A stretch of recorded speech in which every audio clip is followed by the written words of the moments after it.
ಅಧ್ಯಕ್ಷರೇ, ಈಗ ನಾವು ಪೊನ್ನಣ್ಣ ಅವರಿಗೆ ಮಾತಾಡ್ಲಿ ಅಂತ ನಾವು ಒಪ್ಕೊಂಡಿದ್ದೀರಿ. ಪೊನ್ನಣ್ಣ ಅವರು ಮಾತಾಡ್ತಾ ಇದ್ದಾರೆ. ಈಗ ಸುರೇಶ್ ಕುಮಾರ್ ಅವರು ಪೊನ್ನಣ್ಣ ಅವ್ರು ಮಾತಾಡಬಾರ್ದು ಅಂತ ಎಲ್ಲೂ ರೈಸ್ ಮಾಡಿಲ್ಲ ಅಧ್ಯಕ್ಷರೇ. ಪೊನ್ನಣ್ಣ ಅವರಿಗೆ ರೈಸ್ ಮಾಡ್ತಾ ಇರೋದು ಅವರು ರಾಜ್ಯಪಾಲರಿಗೆ ವಂದನಾ ನಿರ್ಣಯ ಮಾಡಬೇಕಾದ್ರೆ ಅದ್ರದ್ದು ಏನ್ ಕಂಟೆಂಟ್ ಇದೆ ಅದ್ರ ಮೇಲೆ ಮಾಡಬೇಕು. ಅದು ಬಿಟ್ಬಿಟ್ಟು ರಾಜ್ಯಪಾಲರು ಓದಿಲ್ಲ ಅಂದ್ಮೇಲೆ ನೀವು ಯಾಕೆ ಅದಕ್ಕೆ ವಂದನಾ ನಿರ್ಣಯ ಮಾಡ್ತೀರಾ? ನೀವು ಮಾಡಬೇಡಿ. ಓದ ಇಲ್ಲಲ್ಲ ಅವರು, ಓದಿಲ್ಲ. ಅಸೆಂಬ್ಲಿಯಲ್ಲಿ ಮಂಡನೆ ಆಗಿದೆ ಅದು.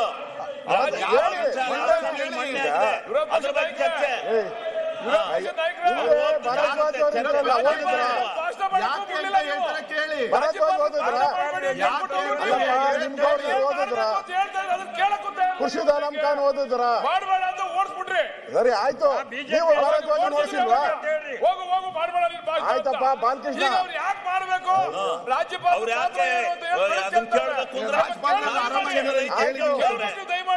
ಈಗ ಅಧ್ಯಕ್ಷರೇ ಟಿವಿ ನೋಡ್ತಾವ್ರಂತೆ ಪೊನ್ನಣ್ಣ ಚೆನ್ನಾಗಿ ಮಾತಾಡ್ತಾವ್ರೆ ಅಂತ ಹೇಳಿ ರಾಜ್ಯಪಾಲರು ಓದಿದಾರ ಇಲ್ಲ? ಓದಿಲ್ಲ ಅಂದ್ರೆ ಪ್ರತಿಯೊಬ್ಬರಿಗೂ ಈಗ ಒಂದು ಸೆಕೆಂಡ್ ಈಗ ಕಾನ್ಸ್ಟಿಟ್ಯೂಷನ್ ಅಲ್ಲಿ ಬಾಲಕೃಷ್ಣ ಅವರೇ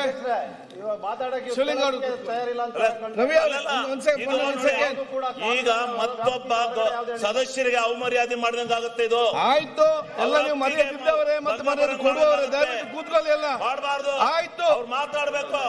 ಆಯ್ತಪ್ಪ ಕೂತ್ಕೊಳ್ಳಿ. ನೀವು ಅವ್ರ ಮೇಲೆ ಕ್ರಮ ತಗೊಳ್ಳಿ. ಶಿವಲಿಂಗ ಅವರು ಕೂತ್ಕೊಳ್ಳಿ, ಪ್ರತಿಪಕ್ಷ ನಾಯಕರು ಮಾತಾಡ್ಲಿ. ಕಾನ್ಸ್ಟಿಟ್ಯೂಷನ್ ಮಾತಾಡ್ತಾ ಇದ್ದಾರೆ. ಆಯ್ತು, ಒಂದ್ ಸೆಕೆಂಡ್. ಆಯ್ತು, ನೀವು ಕೂತ್ಕೊಳ್ಳಿ. ನೀವು ಯಾಕೆ ಚರ್ಚೆ ಮಾಡ್ತೀವಿ? ಆಯ್ತು, ನೀವ್ ಹೇಳಿ. ಈಗ ನೀವ್ ಹೇಳಿ. ಯಾರಿಗೆ ಅವಮಾನ ನೀವೇಳಿ. ಅವಮಾನ ಮಾಡಿದ್ರೆ ನ್ಯಾಯಾಲಯಕ್ಕೆ ಅಪಮಾನ ಮಾಡಿದ್ರೆ ಹಾಕಿ ಕೇಸ. ನೀವೆದ್ದಿ ಎದ್ದಿ ಎದ್ದಿ ರಾಜ್ಯಪಾಲರಿಗೆ ಅವಮಾನ ಮಾಡ್ತಾ ಇರೋದು ಏನು ಅವಮರ್ಯಾದೆ? ನೀವು ಮಾತಾಡಿ. ನೀವ್ ಯಾಕೆ ಮಾತಾಡಿದ್ರೆ ಕೂತ್ಕೊಳ್ಳಲ್ಲ. ನೀವು ಕೂತ್ರಿ. ಶಿವಲಿಂಗ ಅವರೇ ಕೂತ್ಕೊಳ್ಳ. ಶಿವಲಿಂಗ ಅವರೇ ಕೂತ್ಕೊಳ್ಳಿ. ಶಿವಲಿಂಗ ಅವರೇ, ನಾರಾಯಣ ಸ್ವಾಮಿ ಕೂತ್ಕೊಳ್ಳಿ. ವಿಷಯ ಏನು ಇದ್ರೆ ಹೇಳಿ. ಅದೇ ಕೂತ್ಕೊಳ್ಳಪ್ಪ. ನೀನು ಸುಮ್ಮನೆ ಬುದ್ಧಿ ನಿಮ್ಗೆ ಯಾಕೆ ಕೂತ್ಕೊಳ್ಳಿ.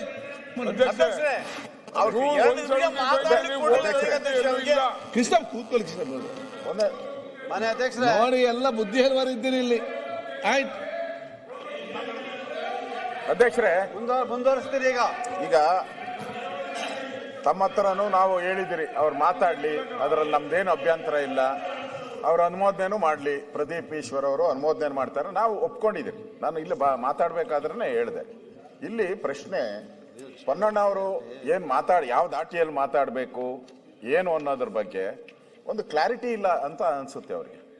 ಈಗ ಅವ್ರು ಹೇಳ್ತಾ ಇದ್ದಾರೆ ರಾಜ್ಯಪಾಲರು ಇಲ್ಲಿ ಬಂದು ಭಾಷಣನೇ ಮಾಡಿಲ್ಲ, ತಪ್ಪು, ಅವ್ರು ಸರಿ ಮಾಡಿಲ್ಲ, ಓದಬೇಕಾಗಿತ್ತು, ಎಲ್ಲ ಪಾಠ ಮಾಡ್ತಾರೆ. ನಿಜ, ನಾನೇನು ಅದಕ್ಕೇನು ಅಬ್ಜೆಕ್ಷನ್ ಮಾಡಲ್ಲ.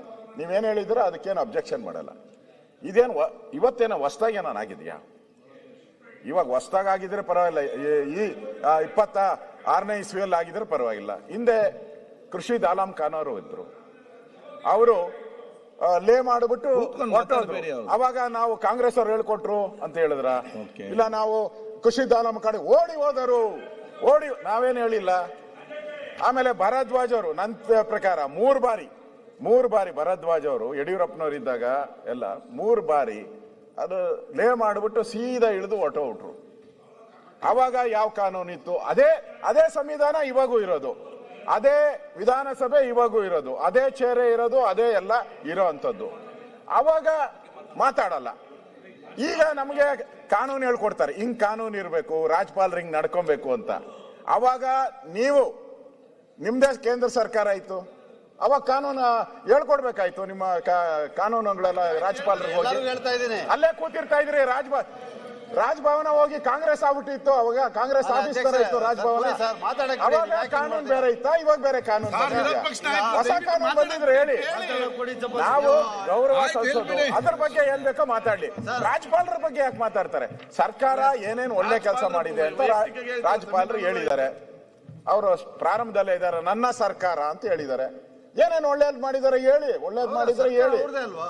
ಅದ್ ಬಿಡಿ, ಅದು ಗವರ್ನರ್ ಅವ್ರಿಗೆ ಅವಹೇಳನ ಯಾಕೆ ಮಾಡ್ತೀರಾ? ಇಲ್ಲಿ ಮಾಡಿರೋ ಸಾಕು, ಅವಹೇಳನ ಅದೇ ಮಾಡ್ತಾ ಇಲ್ಲ. ದೊಡ್ಡದಾಗಿದೆ. ಅವಹೇಳನ ಇವಾಗ ಮಾಡ್ತಾ ಮಾಡಿರೋ ಇಲ್ಲ. ಅವಮಾನನೇ ಸಾಕು. ವಾಸ್ತವ ಹೇಳ್ತಾ ಇದ್ದೀನಿ. ಹಾ.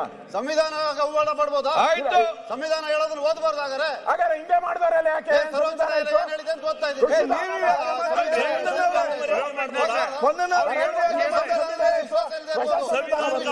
ಪ್ರತಿಪಕ್ಷ ನಾಯಕರೇ, ನೀವ್ ಯಾಕೆ ಅವ್ರಿಗೆ ಉತ್ತರ ಕೊಡ್ತೀನಿ? ಮತ್ತೆ ಯಾಕೆ ನೀವ್ ಯಾಕೆ ಹೇಳಿ, ಅವ್ರಿಗೆ ಹೇಳಿ. ನೀವ್ ಯಾಕೆ ಉತ್ತರ ಕೊಡ್ತೀರಿ? ಅಧ್ಯಕ್ಷರು, ನಾನು ನಾವ್ ಯಾಕೆ ರಚನೆ ಮಾಡ್ಕೊಂಡಿದೀವಿ ಸಂವಿಧಾನ ಏನು ಬದಲಾಗಿಲ್ಲ, ಹಂಗೆ ಇರೋದು. ಹಿಂದೆನೂ ನಡೆದಿದೆ. ಹೊಸದಾಗಿ ಇವ್ರು ಅದನ್ನ ನಮ್ಗೆ ಎಕ್ಸ್ಪ್ಲೈನ್ ಮಾಡಿ ಹೇಳೋ ಅವಶ್ಯಕತೆ ಏನಿದೆ ನಮ್ಗೆ? ಗ್ಯಾರಂಟಿ ನ್ಯೂಸ್, ಸುದ್ದಿ ಖಚಿತ, ನ್ಯಾಯ ನಿಶ್ಚಿತ.